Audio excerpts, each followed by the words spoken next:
প্ৰেমিকে গোপন ভিডিঅ' পঠিয়াইছিল প্ৰেমিকাৰ মোবাইললৈ।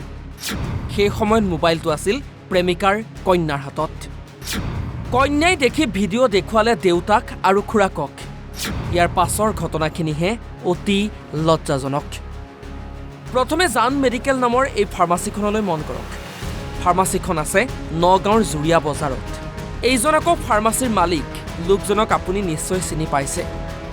এওঁ ৯ নম্বৰ নগাঁও লোকসভা সমষ্টিৰ ৰাইজৰ মনোনীত নিৰ্দলীয় প্ৰাৰ্থী আবু স্বামা। এই নেতাৰ আছে পত্নী, আছে সন্তান।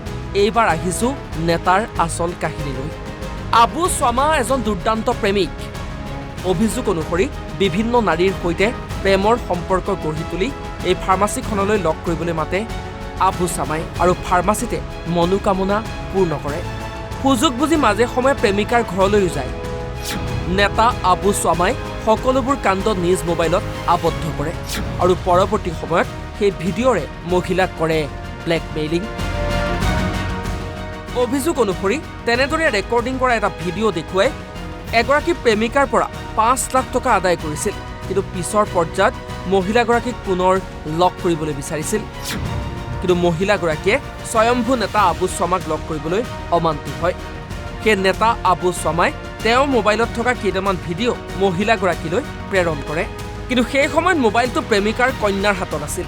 কন্যাই লগে লগে দেউতাক আৰু খুৰাকক সেই ভিডিঅ'সমূহ দেখুৱাই দিয়ে। কিন্তু সেই অশ্লীল ভিডিঅ' আমি আপোনাক দেখুৱাব নোৱাৰিম। পৰৱৰ্তী পৰ্যায়ত নেতাৰ ভিডিঅ' সকলোৰে মোবাইলে হৈ পৰে ভাইৰেল।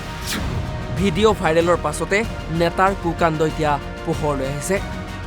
কেৱল এয়াই নহয়, পূৰ্বেও বহু মহিলাক নিশা লগ কৰিবলৈ গৈ ভৰি ভগা পৰ্যন্ত ঘটনা ঘটিছে এইগৰাকী নেতাৰ ভাইৰেল ভিডিঅ'ক লৈ এতিয়া উত্তপ্ত পৰিৱেশে বিৰাজ কৰিছে নগাঁৱত। সৃষ্টি হৈছে তীব্ৰ প্ৰতিক্ৰিয়া।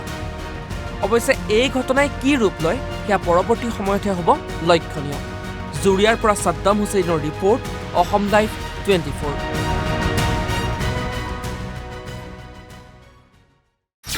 প্ৰেমিকে গোপন ভিডিঅ' পঠিয়াইছিল প্ৰেমিকাৰ মোবাইললৈ। সেই সময়ত মোবাইলটো আছিল প্ৰেমিকাৰ কন্যাৰ হাতত। কন্যাই দেখি ভিডিঅ' দেখুৱালে দেউতাক আৰু খুৰাকক। ইয়াৰ পাছৰ ঘটনাখিনিহে অতি লজ্জাজনক। প্ৰথমে জান মেডিকেল নামৰ এই ফাৰ্মাচীখনলৈ মন কৰক। ফাৰ্মাচীখন আছে নগাঁৱৰ জুৰিয়া বজাৰত। এইজন আকৌ ফাৰ্মাচীৰ মালিক লোকজনক আপুনি নিশ্চয় চিনি পাইছে। এওঁ ৯ নম্বৰ নগাঁও লোকসভা সমষ্টিৰ ৰাইজৰ মনোনীত নিৰ্দলীয় প্ৰাৰ্থী আবু স্বামা। এই নেতাৰ আছে পত্নী, আছে সন্তান। এইবাৰ আহিছোঁ নেতাৰ আচল কাহিনীলৈ। আবু স্বামা এজন দুৰ্দান্ত প্ৰেমিক। অভিযোগ অনুসৰি বিভিন্ন নাৰীৰ সৈতে প্ৰেমৰ সম্পৰ্ক গঢ়ি তুলি এই ফাৰ্মাচীখনলৈ লগ কৰিবলৈ মাতে আবু স্বামাই আৰু ফাৰ্মাচীতে মনোকামনা পূৰ্ণ কৰে। সুযোগ বুজি মাজে সময়ে প্ৰেমিকাৰ ঘৰলৈও যায়। নেতা আবু স্বামাই সকলোবোৰ কাণ্ড নিজ মোবাইলত আবদ্ধ কৰে আৰু পৰৱৰ্তী সময়ত সেই ভিডিঅ'ৰে মহিলাক কৰে ব্লেকমেইলিং। অভিযোগ অনুসৰি তেনেদৰে ৰেকৰ্ডিং কৰা এটা ভিডিঅ' দেখুৱাই এগৰাকী প্ৰেমিকাৰ পৰা ৫ লাখ টকা আদায় কৰিছিল। কিন্তু পিছৰ পৰ্যায়ত মহিলাগৰাকীক পুনৰ লগ কৰিবলৈ বিচাৰিছিল। কিন্তু মহিলাগৰাকীয়ে স্বয়ম্ভু নেতা আবু স্বামাক লগ কৰিবলৈ অমান্তি হয়। সেই নেতা আবু স্বামাই তেওঁৰ মোবাইলত থকা কেইটামান ভিডিঅ' মহিলাগৰাকীলৈ প্ৰেৰণ কৰে। কিন্তু সেই সময়ত মোবাইলটো প্ৰেমিকাৰ কন্যাৰ হাতত আছিল।